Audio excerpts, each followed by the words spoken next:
सदस्वरूपां त्रिगुणात्मिकां च जगत्प्रसूतां अजानजाम आनन्द अनानन्द विज्ञान विज्ञान पंचीकृतपंचभूतां जगत्स्वरूपां वेद अवेद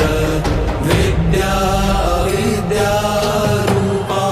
नमामि ऊर्ध्व अधः तिर्यक् सर्वव्याप्ताम्